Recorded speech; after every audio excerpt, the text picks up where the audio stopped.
अस्सलाम वालेकुम दोस्तों, उम्मीद करता हूँ आप खैरियत से होंगे।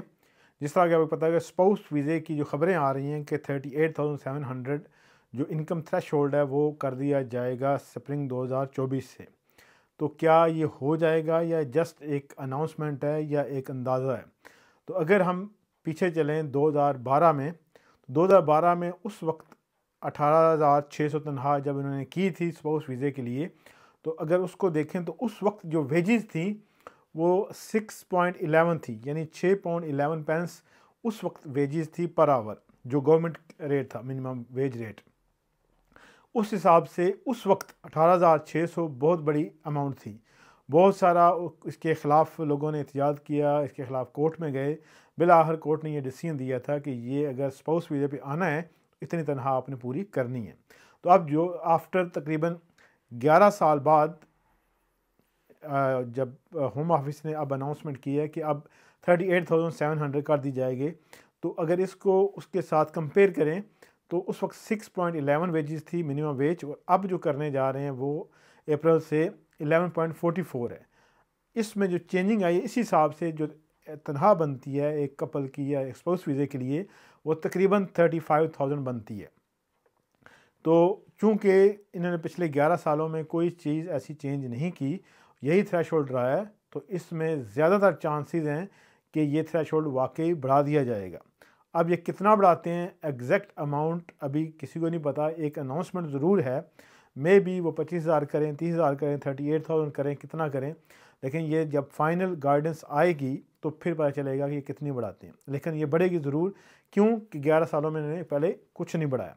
अब एक सवाल है कि जो लोग यूरोपियन नेशनल हैं और वो यूके में रह रहे थे, तो अब अगर वो शादी करते हैं तो क्या उनको भी 18,000 जो थ्रेशोल्ड था, यानी अप्रैल से पहले, मार्च से पहले जब ये चेंज होती है तो उससे पहले पूरा करना पड़ेगा, या जब उसके बाद अप्लाई करेंगे तो 38,700 पूरा करना पड़ेगा, या जो भी गवर्नमेंट अनाउंस करेगी।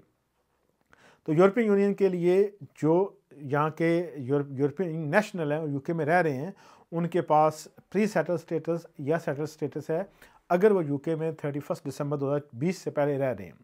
तो उसमें दो कैटेगरी बनती हैं। एक तो वो लोग हैं जिनकी शादी 31 दिसंबर 2020 से पहले हुई है, तो वो तो उसी यूरोपियन लॉ के मुताबिक अभी बगैर फ़ीस के, बगैर किसी फर्दर रिक्वायरमेंट के, बस बेसिक एडुकेट मेंटेनेंस पे और इनकम वगैरह होनी चाहिए, उस बेस पे बुला सकते हैं और उनमें वही तरीका, वही कानून लागू होगा। लेकिन अगर आप यूरोपियन नेशनल और अब शादी करने जा रहे हैं तो फिर अनफॉर्चुनेटली आप इमिग्रेशन लॉ के अंदर ही आएंगे। आपको अगर अप्रैल मार्च से पहले करते हैं तो फिर 18,600 पूरा करना पड़ेगा, और अगर उसके बाद करते हैं तो जो भी इमिग्रेशन लॉ होगा, जो भी लॉ होगा, वो आपके लिए भी इम्प्लीमेंटेबल होगा। आपने भी उस पर उसको फॉलो करना है। अगर आपकी शादी फॉर एग्जांपल जनवरी में हो रही है और आप जनवरी को पिछली 6 वेजेस जो हैं, 6 पे स्लिप्स वो पूरी कर लेते हैं और उसकी इनकम भी आपकी 18,600 से ऊपर है, तो बिल्कुल आप अप्लाई कर सकते हैं।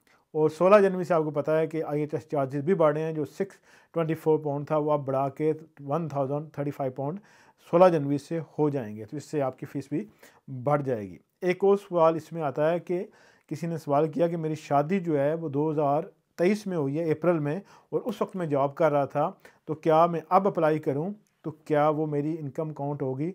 तो वो ऐसा नहीं है। आपको 6 मंथ की पे स्लिप्स अभी जब आप वीज़ा अप्लाई करेंगे उससे पीछे आपने 6 महीने की पे स्लिप शो करनी है सेम कंपनी में, और अगर सेम कंपनी नहीं है तो फिर आपको 12 मंथ की शो करनी पड़ती है, जिसमें आपकी इनकम अभी जो रूल के मुताबिक 18,600 होनी चाहिए।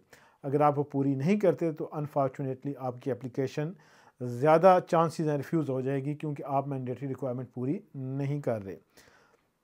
अगर आप ह्यूमन राइट्स पे जाते हैं, अगर आप अपील का राइट मिलता है, तो उसमें भी आपको केस लड़ना थोड़ा मुश्किल हो जाएगा कि आप अगर इस बेस पे केस लड़ेंगे कि मेरे पास तो इनकम थी, तो वो तो आपके पास नहीं है, आप वो क्वालिफाई नहीं कर रहे। हाँ, ह्यूमन राइट्स बेसिस पे आपको शायद आगे अपील में जाके वीज़ा मिल जाए, लेकिन वो काफ़ी लॉन्ग प्रोसेस है, पैसे भी लगेंगे और प्रोसेस भी काफ़ी लॉन्ग है, लेकिन हो जाएगा, उसमें चांसेस हैं।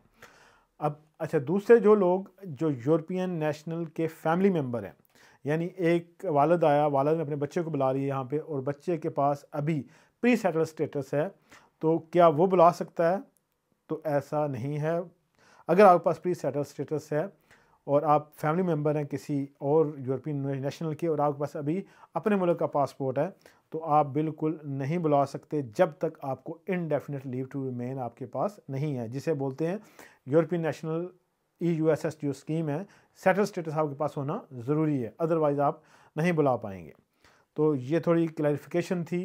उम्मीद है आपको ये आपके सवाल का जवाब मिला होगा। दूसरों के साथ शेयर कीजिएगा, अपना ख्याल रखिएगा और अपने चाहने वालों का भी। अल्लाह हाफ़िज़।